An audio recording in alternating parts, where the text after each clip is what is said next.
Assalamualaikum warahmatullahi wabarakatuh. Nama saya Siti Akima Faza. Nama saya Sabrina Diana Dara. Nama saya Nur Aida. Saya Silva Yoningsih. Kami akan mempresentasikan materi tentang jaringan hewan. Jaringan epitelium ada dua, yaitu jaringan epitelium simpleks selapis dan jaringan epitelium kompleks berlapis.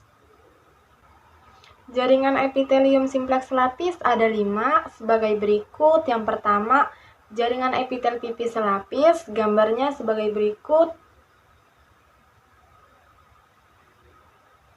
Terletak di kapsula Bowman pada ginjal, lapisan dalam pembuluh darah dan limfa, alveolus paru-paru, ruang jantung, selaput bagian dalam telinga, dan sel ekresi kecil pada sebagian besar kelenjar.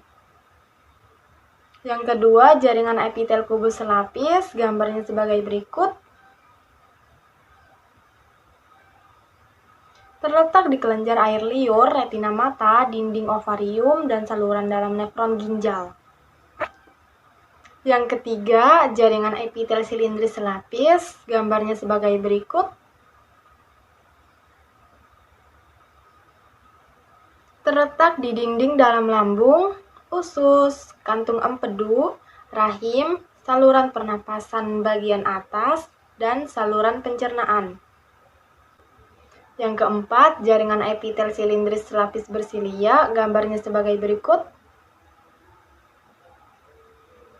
Terletak di dinding dalam rongga hidung, trakea, bronkus, dan dinding dalam oviduk. Yang kelima, jaringan epitel berlapis semu, gambarnya sebagai berikut. Terletak di rongga hidung dan trakea. 2 macam jaringan ikat beserta 3 cirinya masing-masing. Yang pertama, jaringan ikat longgar. Cirinya, susunan serat-seratnya longgar, memiliki banyak bahan dasar, memiliki banyak sel jaringan ikat. Yang kedua, jaringan ikat padat. Cirinya, susunan serat-seratnya padat, memiliki sedikit bahan dasar, memiliki sedikit sel jaringan ikat. Jaringan otot berfungsi untuk menggerakkan organ tubuh. Jaring otot dibagi menjadi 3. Yang pertama, otot polos, yang kedua, otot turik, dan yang ketiga, otot jantung. Pertama, otot polos. Berikut gambarnya. Bentuk otot polos adalah bergelendong. Jumlah intisalnya 1, letaknya di tengah. Aktivitasnya secara involunter, kontraksinya secara lambat, dan tidak mudah lelah, letaknya di saluran pencernaan dan pernapasan. Dan yang kedua, otot lurik. Berikut gambarnya. Bentuknya yaitu silindris lurik. Jumlah intisalnya banyak di tepi. Aktivitasnya volunter, kontraksinya cepat dan mudah lelah. Letaknya itu melekat pada rangka dan bibir. Dan yang ketiga, otot jantung. Berikut gambarnya. Bentuknya sama seperti otot lurik, jumlah intisalnya 1 dan 2, letaknya di tengah. Aktivitasnya secara involunter, kontraksinya secara otomatis, dan letaknya di jantung. Jaringan saraf. Jaringan saraf fungsinya menerima atau meneruskan jaringan impuls. Jaringan ini terdiri dari sel-sel saraf neuron. Yang pertama, dendrit, fungsinya menerima impuls dari sel saraf lain dibawa ke badan sel. Kedua, badan sel fungsinya itu menerima impuls dari dinding dan diteruskan ke akson. Inti sel fungsinya mengatur aktivitas sel saraf. Akson fungsinya menerima impuls dari badan sel dan diteruskan ke terminal akson. Selubung mielin berfungsi untuk melindungi akson.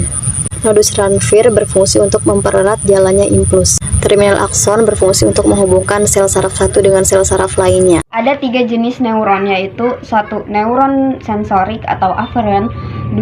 Neuron interneuron atau intermediate, 3. Neuron motorik atau efferent.